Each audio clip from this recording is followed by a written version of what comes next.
ढेर वरियां दी गल है। गवाढ़ियां दे घर चीकू मेहंदी आई पई आ।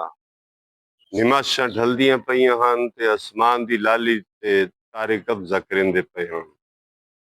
जो अबागुत बाला हाल हाल खत्ती के पुतली तमाशे आले आ गए। पुतली तमाशे आले आ गए ते मैं बेबे दी ढाक ते चढ़ गयो।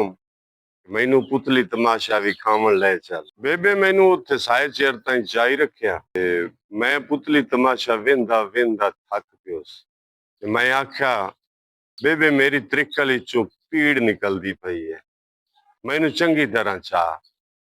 बेबे हंस के बोली कि उठ न रुन्ने ते बोरे रो पे। एक तां चाई खड़ोती है, तू नवाबजादे दा हुक्म भी पूरा कर। खैर एक बंदा मंजियां खलार के उत्ते दोहरा सट्टी बैठा ते पुतलियां नचाइंदा पिया। नाल एक ढोल आला ढोल वजाइंदा पिया।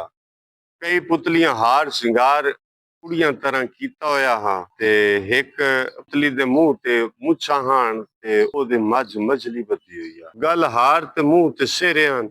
ओ गभरू बन के ते सजी समरी पुतली नाल परनिंदा पिया। बाकी पुतलियां नच के गा के ते ठुमके ला के खुशियां मनेंदियां पईयां ते वसेब दियां सारियां सवाणियां ते बंदे बड़े खुश हो के पुतलियां दा तमाशा वेंदे बैठे हन।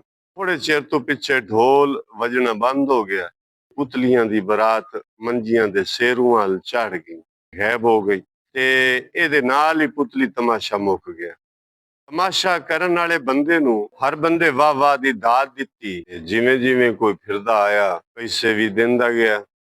कुछ अरसा लग्या ते मेरी बेबे ओ जेड़ी ढाक ते चाह के मेरी सारियां फरमाइशां पूरियां करेंदी आ, ओदी शादी दे दे रखी गए।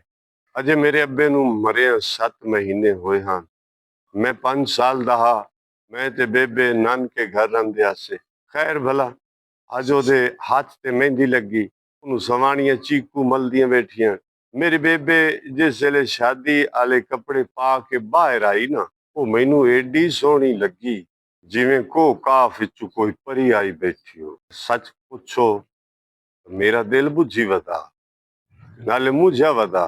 मैनू पता लग गया कि जो मेरी बेबे अज मैनू कल्लिया छड़ के ते अगले घर वग जावना ते मैनू हुण ढाक ते चाह के इतना चिर किसे नहीं टुरावना ते फिरावना। चणचे ते फटाका वजया ते गली च शोर मच गया भई जंज आ गई, जंज आ गई आ। जंज दे अगू सब तो पहले गुबार ढिंगर लैके खड़ो गया।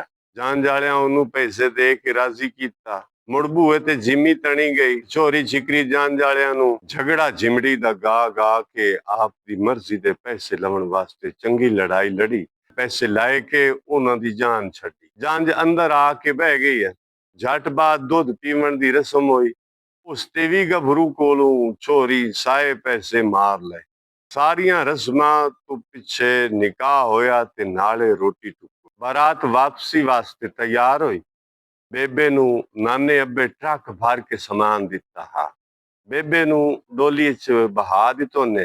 डोली च बैठी आई।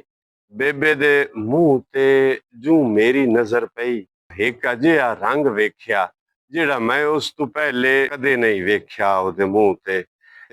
उतों मैनू बेबे भी दी जुदाई वखींदी पई आ ते मेरियां अखां चों हिंजू वग पईयां। मैं चोले दे पल्लू नाल अखी जुहा ते बेबे डोली चो हाथ कढ के मैनू सदया। मैनू हां नाल ला के रुन्नी ते आख्योस रोवी ना, मैं आ जास।